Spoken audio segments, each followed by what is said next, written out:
Hello students.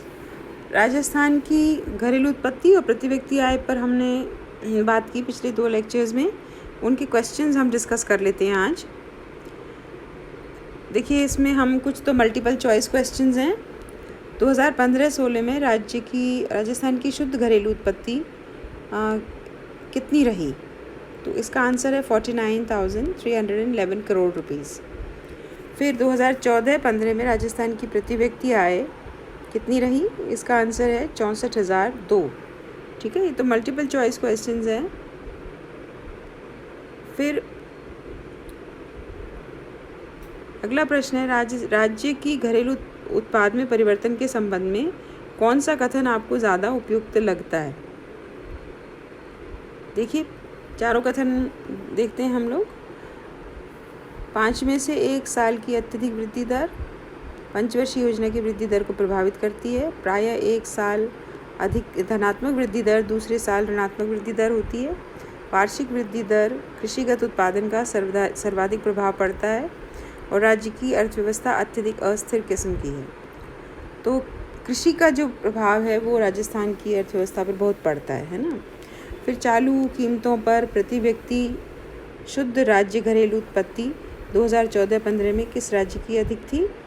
वो है हरियाणा, 1,47,076 रुपये।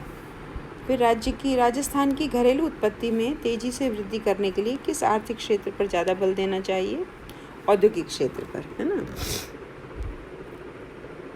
आप देखिए, इसमें राजस्थान में 11-12 के भावों पर राज्य की सकल घरेलू उत्पत्ति की सर्वाधिक वृद्धि दर किस वर्ष में रही? 2015-16 में।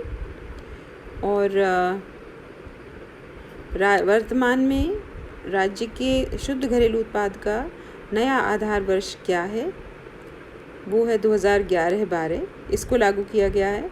इस तरह के प्रश्न RS के और आपके कम्पिटिटिव एग्ज़ाम्स जो भी SSC और इन सब में आते हैं, उनको आप मल्टीपल चॉइस क्वेश्चंस को आप ध्यान से करिए, है ना। अब इसमें से कुछ क्वेश्चंस अपन बना सकते हैं।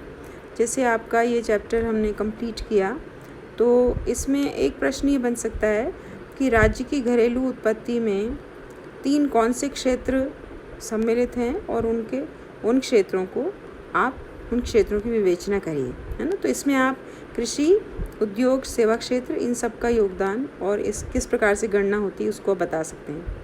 फिर ये आपसे पूछा जा सकता है कि राज्य में घरेलू उत्पत्ति के अनुमान 2011 से उनके बारे में आंकड़े सहित व्याख्या करिए। तो ये वाला जो प्रश्न है ये यहाँ से शुरू होगा। इसमें शुद्ध घरेलू उत्पत्ति के सारे अनुमान, उनके बेस ईयर, आधार वर्ष के आधार पर, फिर ये उत्पत्ति विधि, आय विधि, व्यय विधि, परोक्ष रूप से, प्रत्यक्ष रूप से, फिर ये व्यय विधि। और व्यय विधि में आप इस प्रकार से ये सारे वृद्धि दरें, इन सबको आंकड़ों को आप दे सकते हैं। फिर एक प्रश्न हो सकता है कि स्थिर मूल्यों पर राज्य की शुद्ध घरेलू उत्पत्ति व प्रति व्यक्ति आय के परिवर्तनों की व्याख्या कीजिए। तो आप में इसमें ये वाले सारे डायग्राम्स, सारी इसमें जो आंकड़े डाटा हैं, तालिकाएं, इन सबको देना होगा। और इसमें क्षेत्रवार अंश का परिवर्तन आप पूछा जा सकता है। तो कृषि, उद्योग, सेवा, तीनों क्षेत्रों के आप इस तरह से ये वाली तालिका, इसको आप स्थिर मूल्यों पर बता सकते हैं। फिर इसके विभिन्न क्षेत्रों को डिस्कस कर सकते हैं। फिर ये हो सकता है प्रश्न कि राज्य को प्रति व्यक्ति आय में वृद्धि करने के लिए क्या प्रयास किए जाने चाहिए। तो आप इसमें ये वाला, यहाँ से आप इसको उत्तर को अपने को चुन सकते हैं। कृषि में क्या किया जाए, उद्योग में क्या किया जाए, खनन और विद्युत में क्या किया जाए, इस प्रकार से सेवा क्षेत्र में क्या किया जाना चाहिए।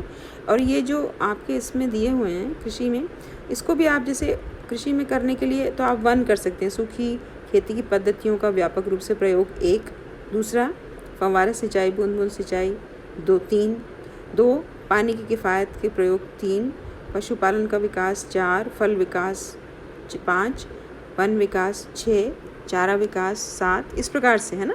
राज्य में अन्य जो उत्पादन है कमर्शियल क्रॉप्स का, व्यापारिक फसलों का, सोयाबीन, इसबगोल, मेहंदी, तुम्बा, इनको बढ़ाया जा सकता है।